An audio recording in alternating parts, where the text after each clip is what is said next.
வணக்கம். முக்கிய செய்திகள். 6 மாதங்களாக நடைபெற்று வரும் வளைகுடா போரின் உச்சகட்டமாக குவைத்தில் உள்ள நூற்றுக்கணக்கான எண்ணெய் கிணறுகளுக்கு ஈரான் இன்று தீ வைத்தது. இந்த செயலானது உலக பொருளாதாரத்தில் பெரும் தாக்கத்தை ஏற்படுத்தும் என்று அஞ்சப்படுகிறது.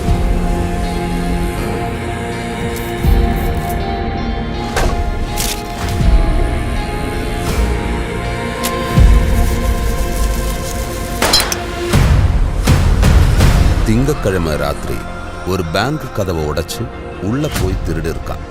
ஆனா அவன் அதோட நிறுத்தல. அடுத்த நாளே பட்ட பகல்ல இன்னொரு பேங்குக்கு போய் கொள்ளையடிச்சிருக்கான். அப்போ அவனுக்கு ஏதோ அவசர தேவை இருக்கு.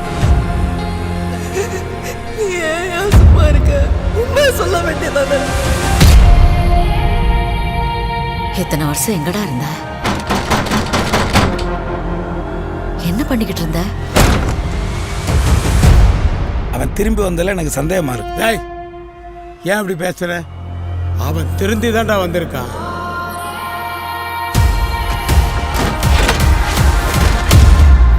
எங்க போயிட்டு வர? ஒரு வேலையா போயிட்டு வரேன். திருட்டு வரைக்கும்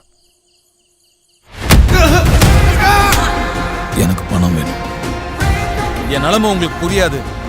அடுத்த மதுரையில் ஒரு இடம் இருக்குண்ணே, ஒரு பண்ண வீடு, எப்படியும் 4 லட்சம் ரூபா தருங்க. அப்படின்னா அவன் திருப்பியும் திருடலாம். ஓட்டு ஓடி ஓட்டு பிரிச்சு இறங்குறது தவிர வேற எந்த அளவு தெரியாது எனக்கு. என்ன பண்ண சொல்றேன்? இல்ல, கண்டிப்பா திருடுவான். மீதி பணத்துக்கு என்னென்ன பண்ணுவ? எல்லா பக்கமும் போலீஸ் இருக்காங்கண்ணே. ஓடவா விடுறாங்க.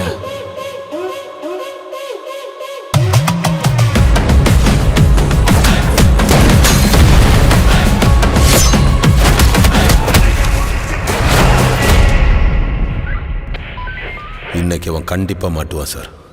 ஒன்னு உயிரோட இல்ல போனமா.